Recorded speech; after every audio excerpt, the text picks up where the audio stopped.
This is the story of an epic adventure. A story of cosmic curiosity, courage, and perseverance. The story of how Europe went south to explore the stars.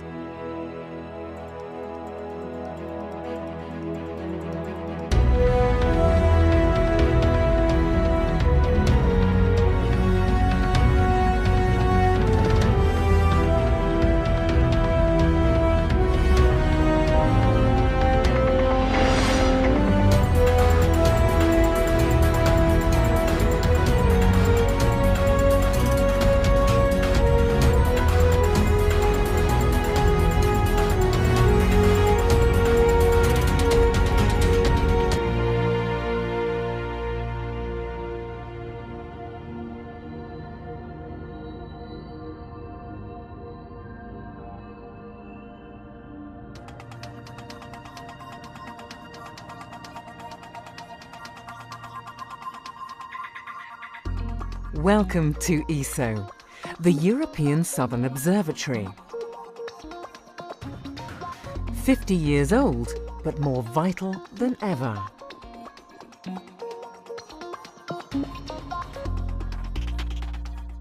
ESO is Europe's portal to the stars. Here, astronomers from 15 countries join forces to unravel the secrets of the universe. How? By building the largest telescopes on Earth, designing sensitive cameras and instruments, scrutinizing the heavens. Their work has looked at objects near and far, from comets traversing the solar system to distant galaxies at the very edge of space and time, giving us fresh insights and an unprecedented view of the universe.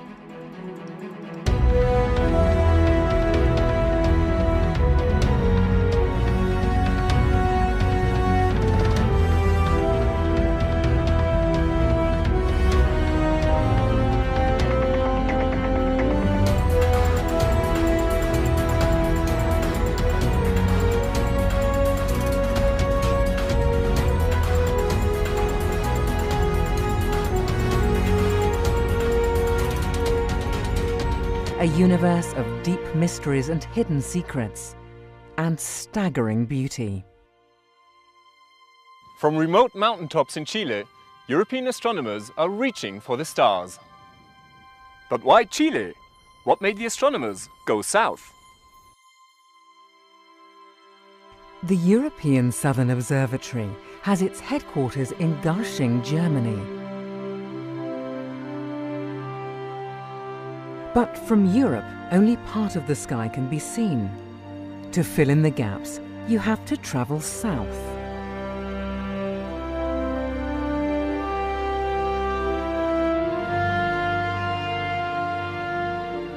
For many centuries, maps of the southern sky showed extensive blank areas, the terra incognita of the heavens. 1595. For the first time, Dutch traders set sail to the East Indies.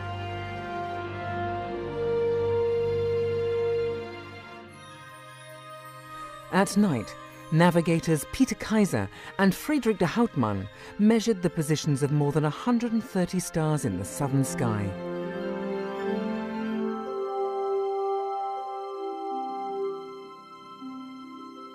Soon, celestial globes and maps showed 12 new constellations, none of which had ever been seen before by any European. The British were the first to construct a permanent astronomical outpost in the Southern Hemisphere. The Royal Observatory at the Cape of Good Hope was founded in 1820. Not much later, John Herschel built his own private observatory close to South Africa's famous Table Mountain. What a view! Dark skies, bright clusters, and star clouds high overhead. Little wonder that Harvard, Yale, and Leiden observatories followed suit with their own southern stations. But the exploration of the southern sky still took lots of courage, passion, and perseverance.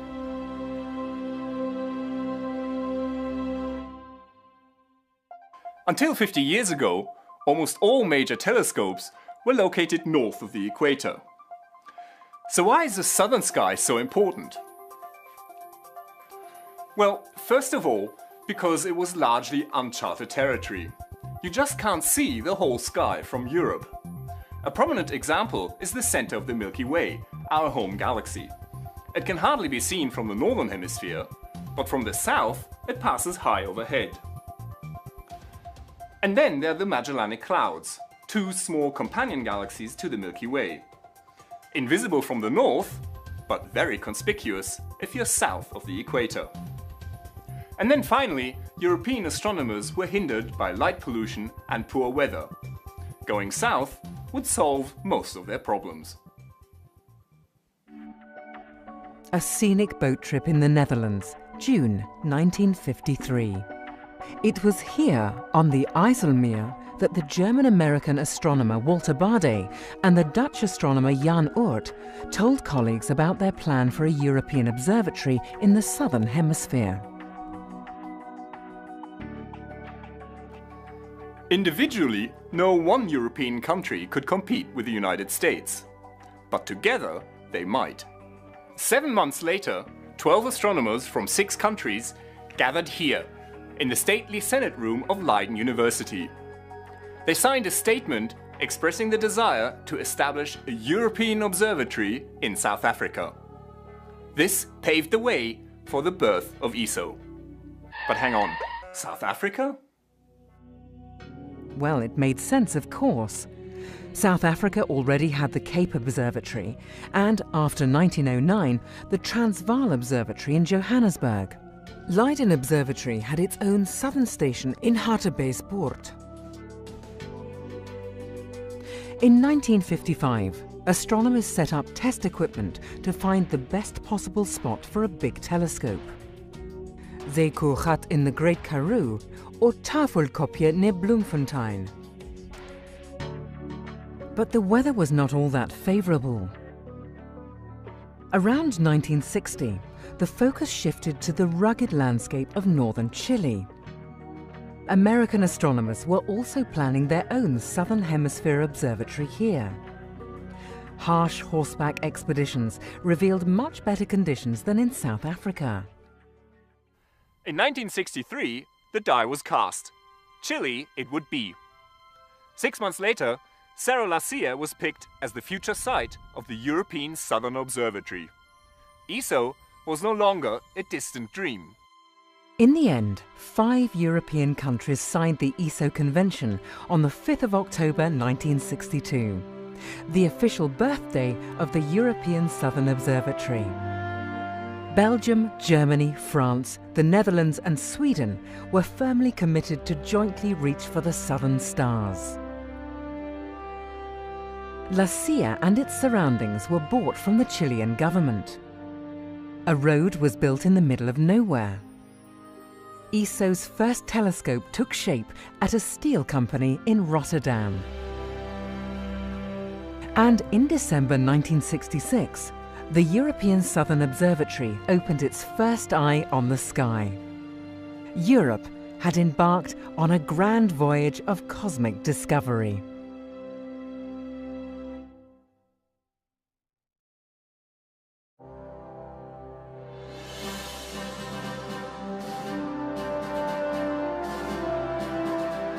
"167,000 years ago, a star exploded in a small galaxy orbiting the Milky Way. At the time of the distant explosion, Homo sapiens just started to roam the African savanna. But no one could have noticed the cosmic fireworks, as the blast of light had only just embarked on its long journey towards Earth. By the time light from the supernova had completed 98% of its journey, Greek philosophers had just started to think about the nature of the cosmos. Just before the light reached Earth, Galileo Galilei trained his first primitive telescopes on the heavens. And on the 24th of February 1987, when photons from the explosion finally rained down on our planet, astronomers were ready to observe the supernova in great detail. Supernova 1987A flared up in the southern sky, unobservable from Europe or the United States. But by this time, ESA had built its first big telescopes in Chile, providing astronomers with a front row seat to this cosmic spectacle. The telescope is, of course, the central tool that allows us to unravel the secrets of the universe. Telescopes collect far more light than the unaided human eye, so they reveal fainter stars and let us peer deeper into space. Like magnifying glasses, they also show finer detail. And when equipped with sensitive cameras and spectrographs, they provide us with a wealth of information about planets, stars, and galaxies.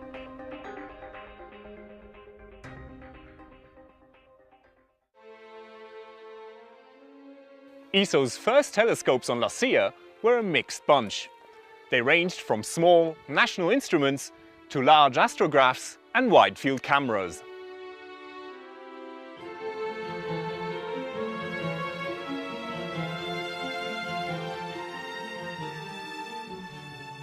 The 2.2-meter telescope, now almost 30 years old, is still producing some of the most dramatic views of the cosmos.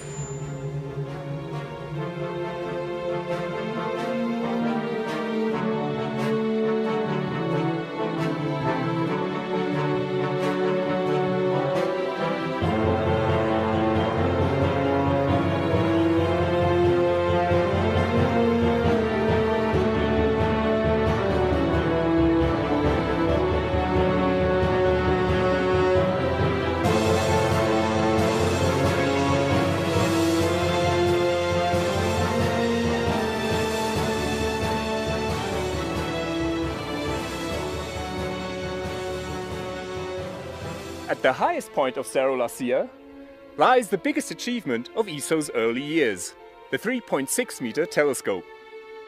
Aged 35, it now leads a second life as a planet hunter. Also, Swedish astronomers built a shiny dish 15 meters across to study microwaves from cool cosmic clouds. Together, these telescopes have helped to unveil the universe in which we live.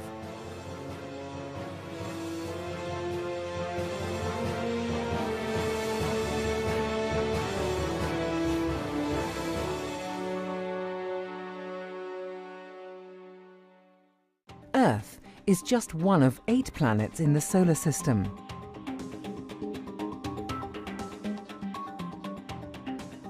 From tiny Mercury to giant Jupiter, these rocky spheres and gaseous balls are the leftovers from the formation of the Sun.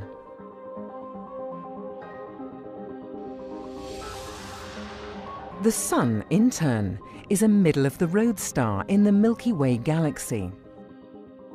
One pinprick of light amidst hundreds of billions of similar stars, as well as bloated red giants, imploded white dwarfs, and rapidly spinning neutron stars. The spiral arms of the Milky Way are sprinkled with glowing nebulae, spawning bright clusters of newborn stars, while old globular clusters slowly swarm about the galaxy.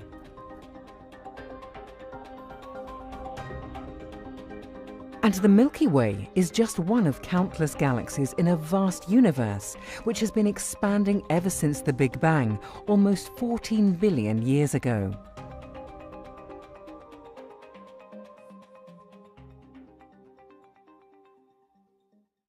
Over the past 50 years, ESO has helped to uncover our place in the universe.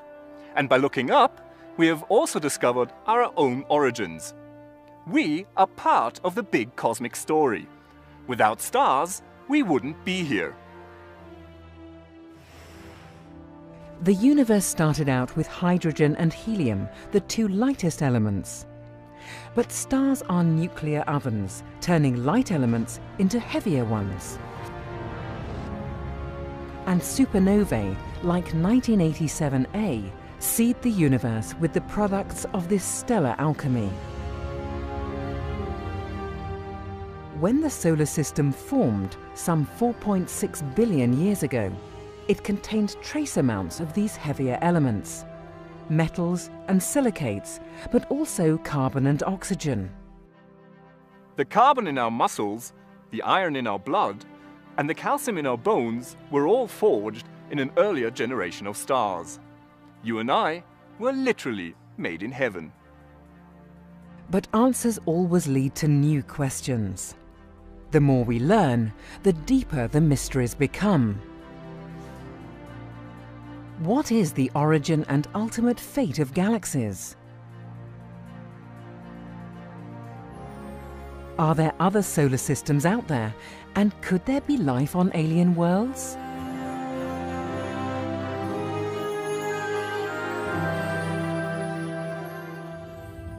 And what lurks in the dark heart of our Milky Way galaxy?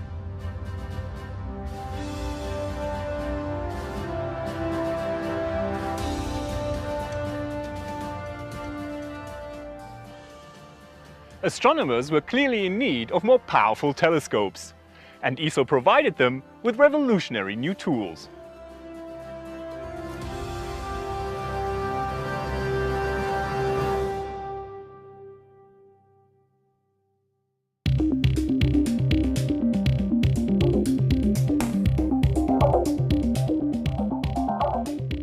Bigger is better, at least when it comes to telescope mirrors. But larger mirrors have to be thick so that they don't deform under their own weight. And really large mirrors deform anyway, no matter how thick and heavy they are. The solution? Thin, lightweight mirrors and a magic trick called active optics. ESO pioneered this technology in the late 1980s with the New Technology Telescope. And this is the state of the art. The mirrors of the Very Large Telescope, the VLT, are 8.2 meters across, but only 20 centimeters thick. And here's the magic. A computer-controlled support system ensures that the mirror keeps its desired shape at all times, to nanometer precision.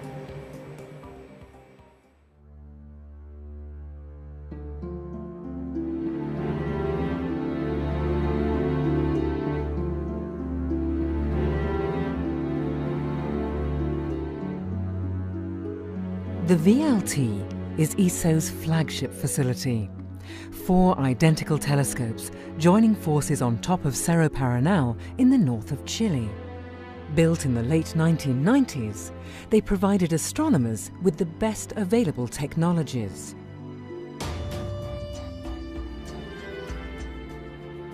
In the middle of the Atacama Desert, ESO created an astronomer's paradise.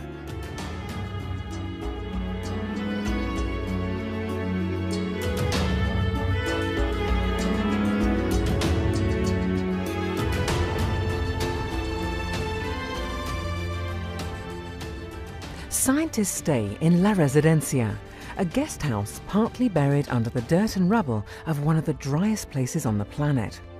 But inside are lush palm trees, a swimming pool, and delicious Chilean sweets.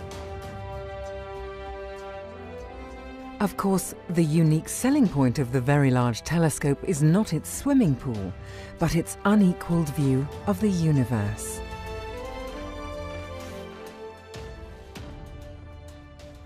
Without thin mirrors and active optics, the VLT wouldn't be possible. But there's more. Stars appear blurry, even when observed with the best and largest telescopes. The reason? The Earth's atmosphere distorts the images. Enter the second magic trick, adaptive optics. On Paranal, laser beams shoot out into the night sky to create artificial stars. Sensors use these stars to measure the atmospheric distortions, and hundreds of times per second, the image is corrected by computer-controlled deformable mirrors. And the end effect? As if the turbulent atmosphere were completely removed. Just look at the difference.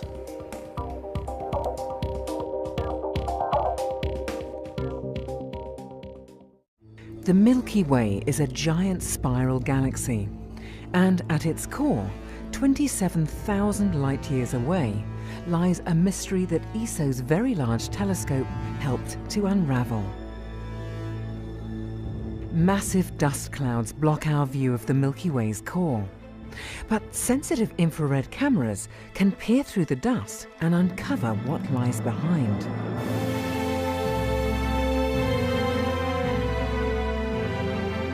Assisted by adaptive optics, they reveal dozens of red giant stars. And over the years, these stars are seen to move. They orbit an invisible object at the very center of the Milky Way. Judging from the stellar motions, the invisible object must be extremely massive. A monstrous black hole weighing in at 4.3 million times the mass of our Sun. Astronomers have even observed energetic flares from gas clouds falling into the black hole, all exposed by the sheer power of adaptive optics. So thin mirrors and active optics make it possible to build giant telescopes. And the adaptive optics take care of the atmospheric turbulence, providing us with extremely sharp images. But we're not done yet with our magic tricks. There's a third one, and it's called interferometry. The VLT consists of 4 telescopes. Together, they can act as a virtual telescope measuring 130 meters across. Light collected by the individual telescopes is channeled through tunnels and brought together in an underground laboratory. Here, the light waves are combined using laser metrology and intricate delay lines.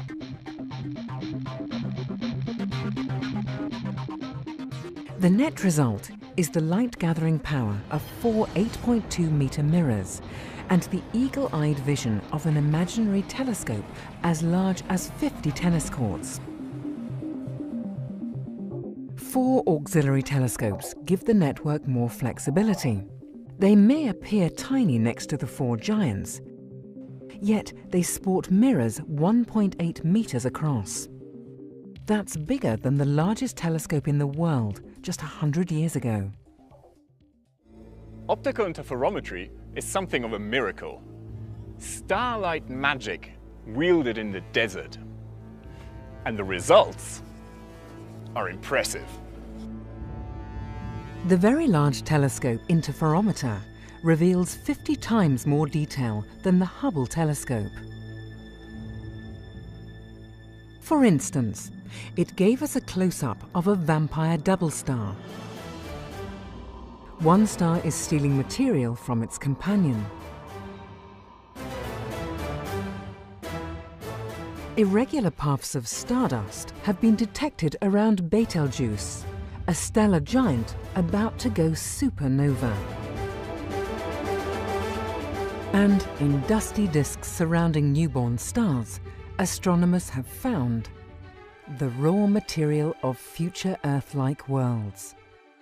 The Very Large Telescope is mankind's sharpest eye on the sky.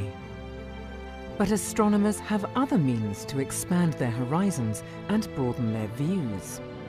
At the European Southern Observatory, they have learned to see the universe in a completely different kind of light.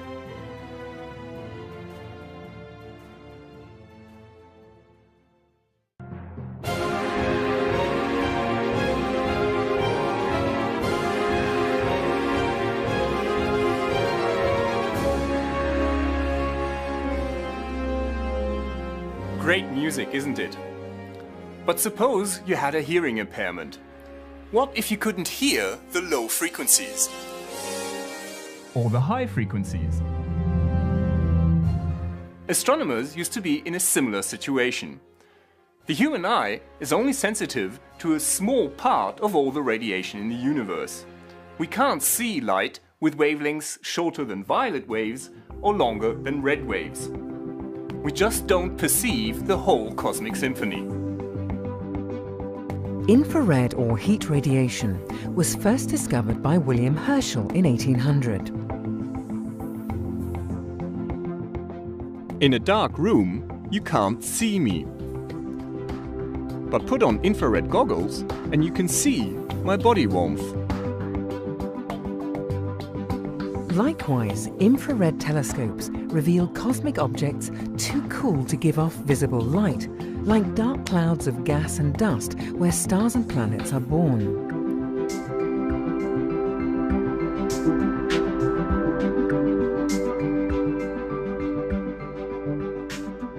For decades, ESO astronomers have been keen to explore the universe at infrared wavelengths. But the first detectors were small and hence inefficient. They gave us a blurry view of the infrared sky. Today's infrared cameras are huge and powerful. They're cooled to very low temperatures to increase their sensitivity. And ESO's Very Large Telescope is designed to make good use of them.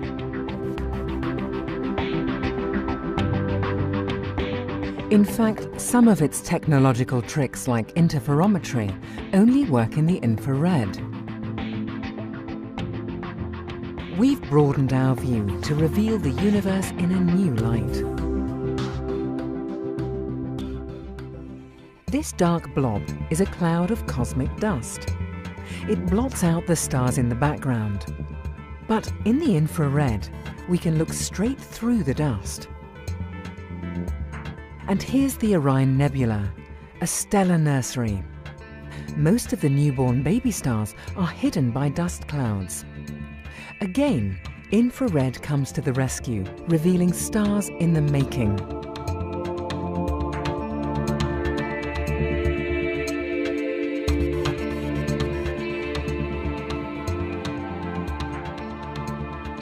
At the end of their lives, stars blow out bubbles of gas, cosmic showpieces at optical wavelengths. But the infrared picture shows much more detail. Don't forget the stars and gas clouds captured by the monstrous black hole in the core of our Milky Way galaxy. Without infrared cameras, we would never see them. In other galaxies, infrared studies have revealed the true distribution of stars like our own Sun. The farthest galaxies are best studied in the infrared. Their light has been shifted to these long wavelengths by the expansion of the universe. Close to Paranal is a small mountain peak with an isolated building on top. Inside this building is the 4.1-meter VISTA telescope. It was built in the United Kingdom, ESO's 10th member state.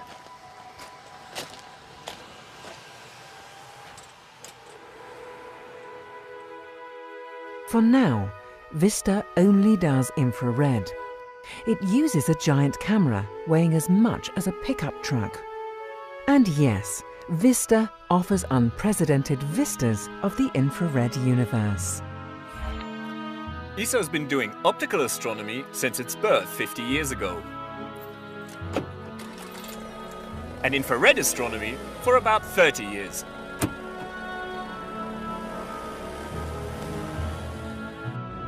But there are more registers to the cosmic symphony. 5,000 meters above sea level, high in the Chilean Andes, is the Chajnantor Plateau. Astronomy doesn't go higher than this. Chajnantor is home to ALMA, the Atacama Large Millimeter Submillimeter Array. ALMA is still under construction, at a site that is so hostile that it's even hard to breathe. With just 10 of the 66 antennas in place, ALMA made its first observations in the autumn of 2011. Millimeter waves from space. To observe them, you need to be high and dry. Chajnantor is one of the best places in the world for this. Clouds of cold gas and dark dust become visible in a pair of colliding galaxies. This is not where stars are born, but where they are conceived. And these spiral waves in the outflow of a dying star, could they be due to an orbiting planet? By changing the way we look, we're closing in on the origins of planets, stars and galaxies, on the full symphony of the cosmos.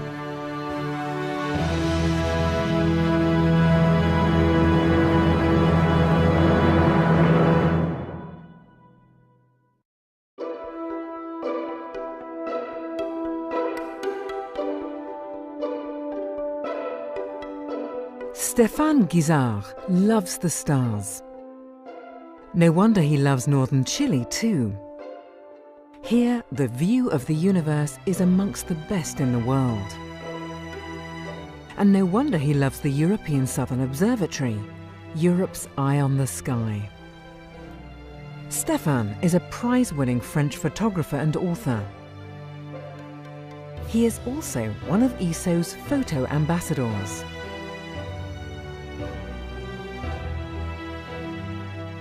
In breathtaking pictures, he captures the solitude of the Atacama Desert, the high-tech perfection of giant telescopes, and the magnificence of the night sky.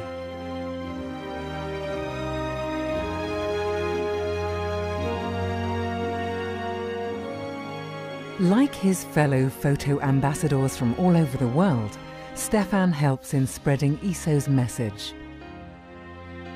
A message of curiosity, wonder and inspiration, proclaimed through cooperation and outreach. Cooperation has always been the basis of ESO's success. 50 years ago, the European Southern Observatory started out with 5 founding member states: Belgium, France, Germany, the Netherlands and Sweden. Soon, other European countries followed: Denmark in 1967, Italy and Switzerland in 1982, Portugal in 2001 and the United Kingdom in 2002. Over the past decade, Finland, Spain, the Czech Republic and Austria also joined Europe's largest astronomy organization. Most recently, Brazil became ESO's 15th member state and the first non-European country to join.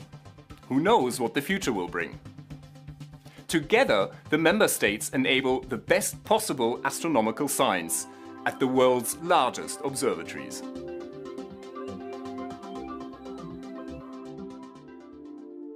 It's good for their economies too. ESO closely cooperates with industry in both Europe and Chile.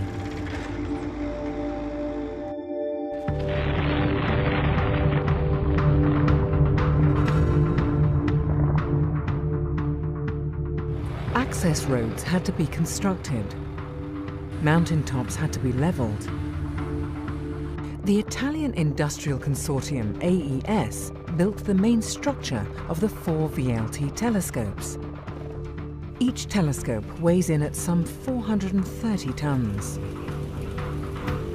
They also constructed the giant enclosures, each as high as a 10-story building.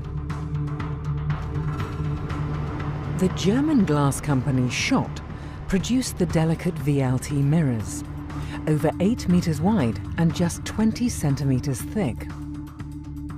At Riosk in France, the mirrors were polished to a precision of a millionth of a millimeter before they made the long journey to Paranal.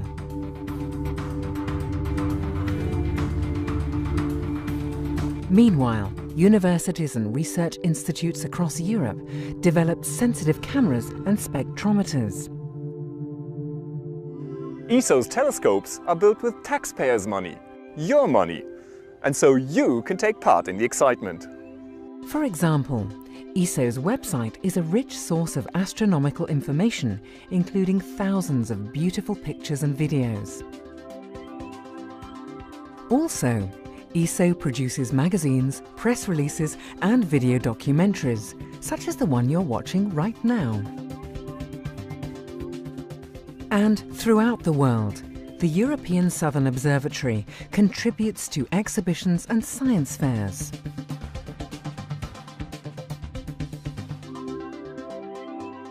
countless ways to participate in the discovery of the cosmos.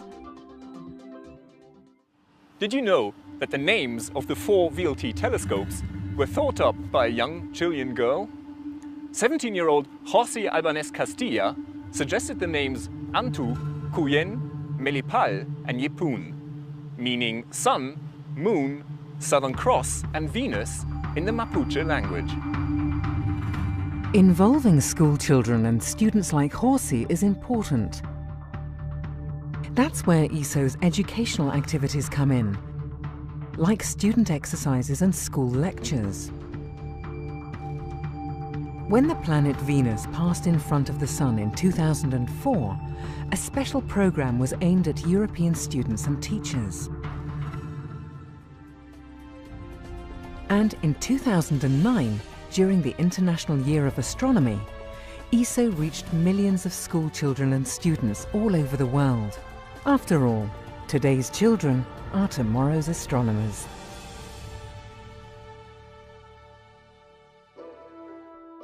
But in terms of outreach, nothing beats the universe itself.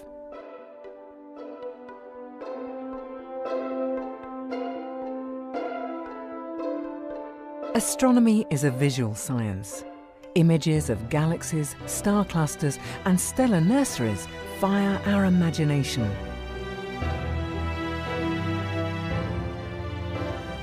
When not doing science, ESO's telescopes are sometimes used for the Cosmic Gems program, taking pictures just for the purpose of education and public outreach.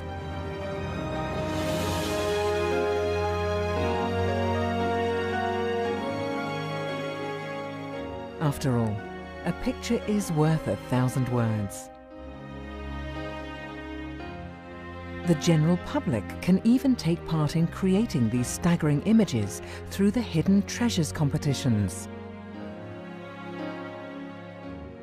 Russian astronomy enthusiast Igor Chekalin won the competition in 2010.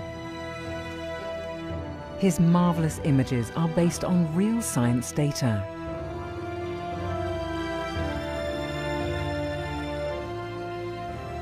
Member states, industry and universities.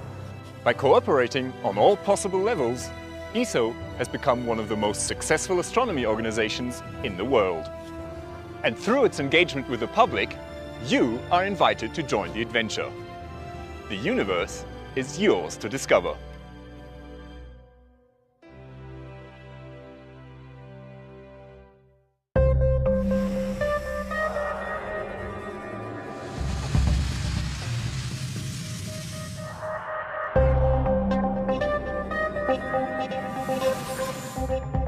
For half a century, the European Southern Observatory has showcased the splendor of the universe.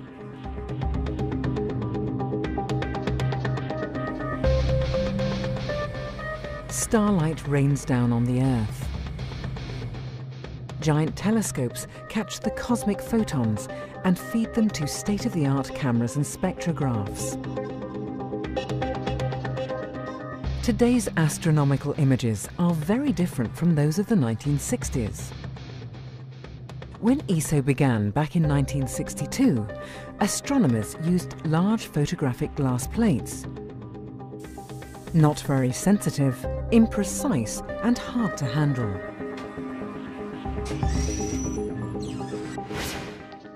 What a difference today's electronic detectors have made. They catch almost every photon. The images are available instantaneously, and, most importantly, they can be processed and analyzed by computer software. Astronomy has truly become a digital science.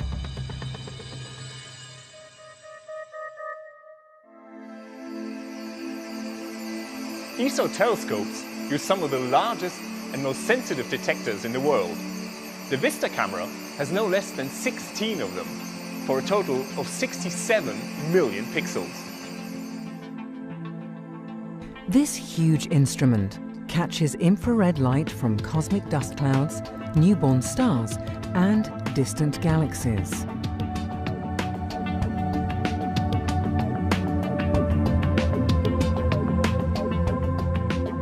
Liquid helium keeps the detectors at -269 degrees. Vista takes an inventory of the southern sky, like an explorer surveying an unknown continent.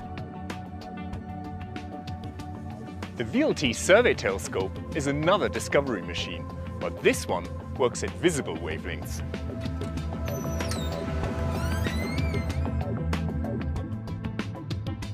Its camera, called OmegaCam, is even larger.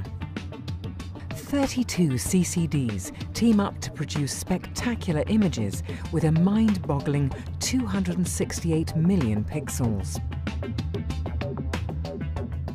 The field of view is 1 square degree, 4 times as large as the full moon. OmegaCam generates 50 gigabytes of data every night. And these are just gorgeous gigabytes. Survey telescopes like Vista and the VST also mine the sky for rare and interesting objects. Astronomers then use the sheer power of the VLT to study these objects in exquisite detail.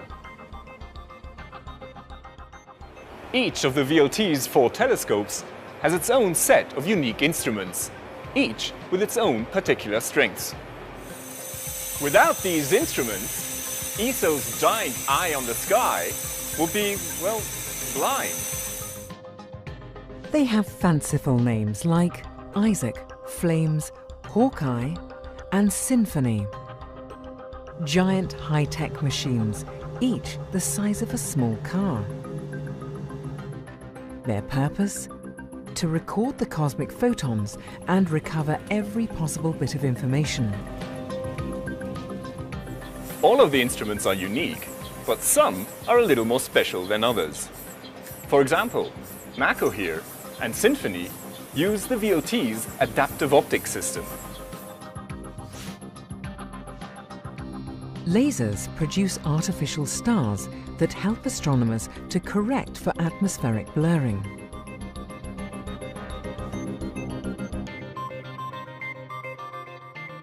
NACO's images are as sharp as if they were taken from outer space. And then there's MIDI and AMBER, 2 interferometric instruments. Here, light waves from 2 or more telescopes are brought together as if they were captured by one giant single mirror. The result? The sharpest views you can imagine. But astronomy is not only about taking images.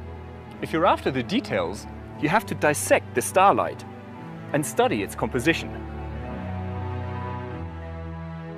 Spectroscopy is one of astronomy's most powerful tools.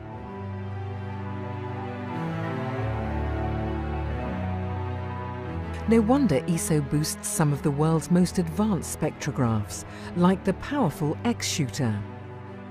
Images carry more beauty, but spectra reveal more information. Composition, motions, ages.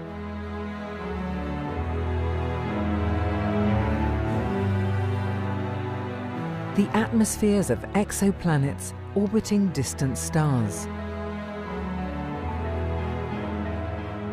Or newborn galaxies at the edge of the observable universe. Without spectroscopy, we would just be explorers staring at a beautiful landscape. With spectroscopy, we learn about the landscape's topography, geology, evolution, and composition.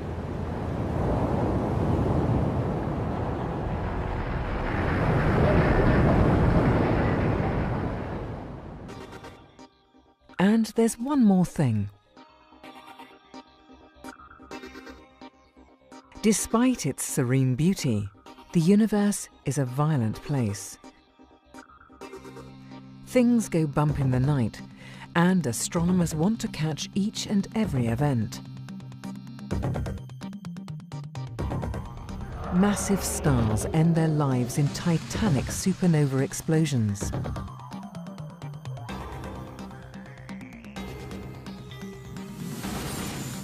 Some cosmic detonations are so powerful that they briefly outshine their parent galaxy, flooding intergalactic space with invisible high-energy gamma rays. Small robotic telescopes respond to automatic alerts from satellites. Within seconds, they swing into position to study the aftermaths of these explosions. Other roboscopes focus on less dramatic events, such as distant planets that pass in front of their mother stars. The cosmos is in a constant state of flux. ESO tries not to miss a single heartbeat. Cosmology is the study of the universe as a whole, its structure, evolution, and origin. Here, catching as much light as possible is of the essence.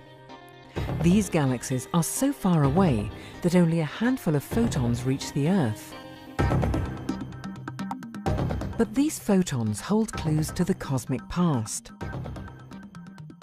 They have traveled for billions of years. They paint a picture of the early days of the universe. That's why big telescopes and sensitive detectors are so important. Over the past 50 years, ESO telescopes have revealed some of the most distant galaxies and quasars ever observed.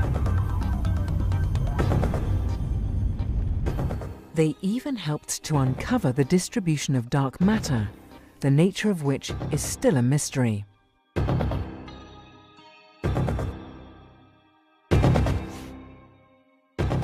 Who knows what the next 50 years will bring?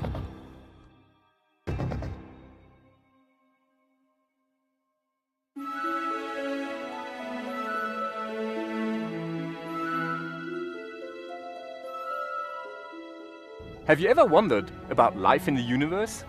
Inhabited planets orbiting distant stars? Well, astronomers have for centuries. After all, with so many galaxies and each with so many stars, how could the Earth be unique? In 1995, Swiss astronomers Michel Mayor and Didier Queloz were the first to discover an exoplanet orbiting a normal star.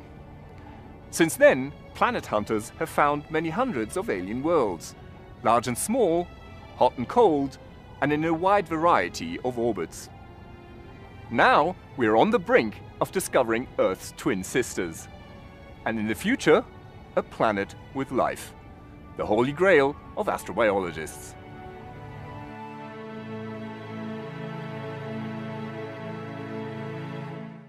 The European Southern Observatory plays an important role in the search for exoplanets. Michel Mayor's team found hundreds of them from Cerro Lucia, ESO's first Chilean foothold. Here's the Corelli spectrograph, mounted on the Swiss Leonhard Euler telescope. It measures the tiny wobbles of stars caused by the gravity of orbiting planets. ESO's venerable 3.6-meter telescope is also hunting for exoplanets. The HARP spectrograph is the most accurate in the world.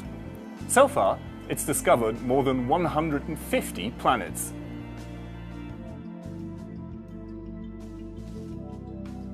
Its biggest trophy, a rich system containing at least 5 and maybe as many as 7 alien worlds.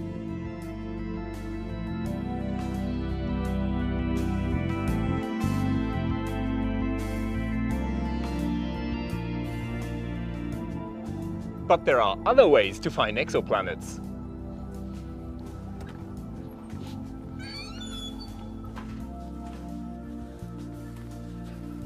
In 2006, the 1.5-meter Danish telescope helped to discover a distant planet that is just 5 times more massive than the Earth. The trick? Gravitational microlensing. The planet and its parent star passed in front of a brighter star in the background, magnifying its image. And in some cases, you can even capture exoplanets on camera. In 2004, NACO, the adaptive optics camera on the Very Large Telescope, took the first image ever of an exoplanet. The red dot in this image is a giant planet orbiting a brown dwarf star. In 2010, NACO went one step further. This star is 130 light-years away from Earth. It is younger and brighter than the Sun, and 4 planets circle around it in wide orbits. NACO's eagle-eyed vision made it possible to measure the light of planet C, a gas giant 10 times more massive than Jupiter. Despite the glare of the parent star, the feeble light of the planet could be stretched out into a spectrum, revealing details about the atmosphere. Today, many exoplanets are discovered when they transit across their parent stars. If we happen to see the planet's orbit edge on, it will pass in front of its star every cycle. Thus, tiny regular brightness dips in the light of a star betray the existence of an orbiting planet. The TRAPPIST telescope at LaSIA will help search for these elusive transits. Meanwhile, the Very Large Telescope has studied a transiting planet in exquisite detail. Meet GJ1214b, a super-Earth 2.6 times larger than our home planet. During transits, the planet's atmosphere partly absorbs the light of the parent star. ESO's sensitive FORS spectrograph revealed that GJ1214b might well be a hot and steamy sauna world. Gas giants and sauna worlds are inhospitable to life, but the hunt is not over yet. Soon, the new SPHERE instrument will be installed at the VLT. SPHERE will be able to spot faint planets in the glare of their host stars. In 2016, the ESPRESSO spectrograph will arrive at the VLT and greatly surpass the current HARPS instrument. And ESO's extremely large telescope, once completed, may well find evidence for alien biospheres.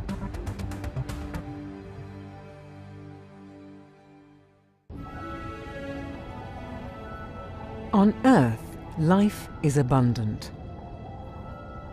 Northern Chile offers its share of condors, vicuñas, vizcachas, and giant cacti. Even the arid soil of the Atacama Desert teems with hardy microbes. We've found the building blocks of life in interstellar space. We've learned that planets are abundant. Billions of years ago, comets brought water and organic molecules to Earth. Wouldn't we expect the same thing to happen elsewhere?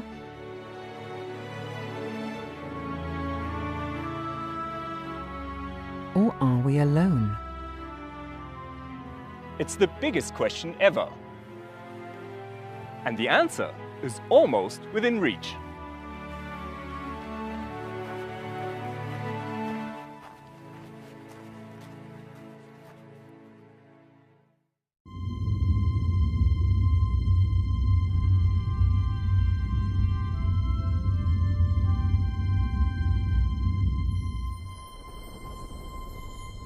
Astronomy is big science.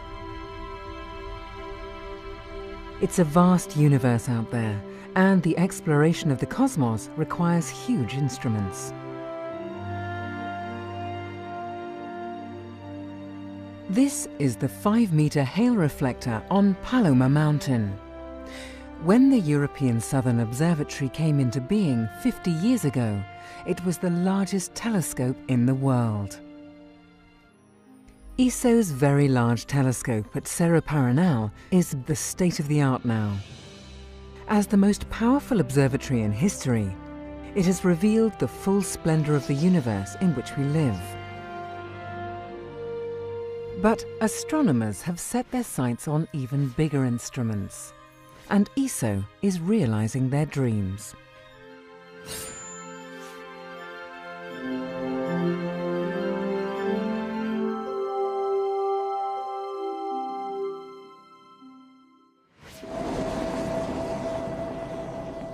San Pedro de Atacama.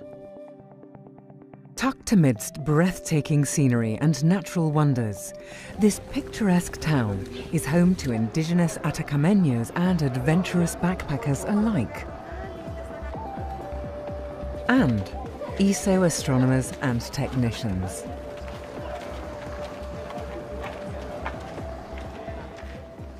Not far from San Pedro, ESO's first dream machine is taking shape. It's called ALMA, the Atacama Large Millimeter Submillimeter Array. ALMA is a joint project of Europe, North America and East Asia. It operates like a giant zoom lens. Close together, the 66 antennas provide a wide-angle view, but spread apart, they reveal much finer detail over a smaller area of sky. At submillimeter wavelengths, ALMA sees the universe in a different light. But what will it reveal? The birth of the very first galaxies in the universe in the wake of the Big Bang. Cold and dusty clouds of molecular gas, the stellar nurseries where new suns and planets are born. And the chemistry of the cosmos. ALMA will track down organic molecules, the building blocks of life. Construction of the ALMA antennas is in full swing. Two giant transporters, called Otto and Lore, take the completed antennas up to the Chajnantor Plateau.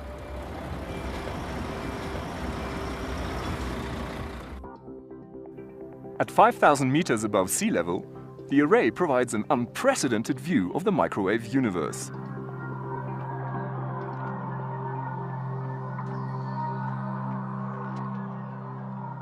While ALMA is nearly completed, ESO's next dream machine is still a few years away. See that mountain over there? That's Cerro Amazonas. Not far from Paranal, it will be home to the largest telescope in the history of mankind. Meet the European Extremely Large Telescope, the world's biggest eye on the sky.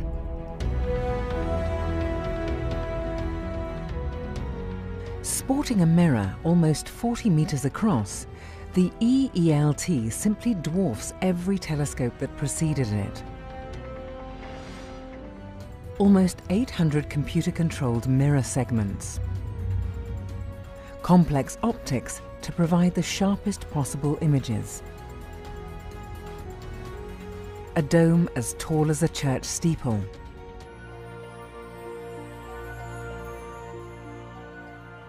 The EELT is an exercise in superlatives.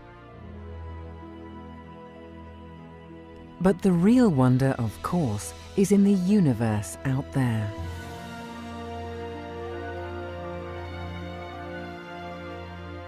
The EELT will reveal planets orbiting other stars. Its spectrographs will sniff the atmosphere of these alien worlds, looking for biosignatures. Further away, the EELT will study individual stars in other galaxies. It's like meeting the inhabitants of neighboring cities for the first time.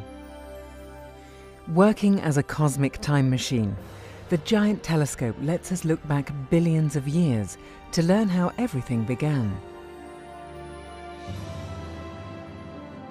And it may solve the riddle of the accelerating universe, the mysterious fact that galaxies are pushed away from each other faster and faster.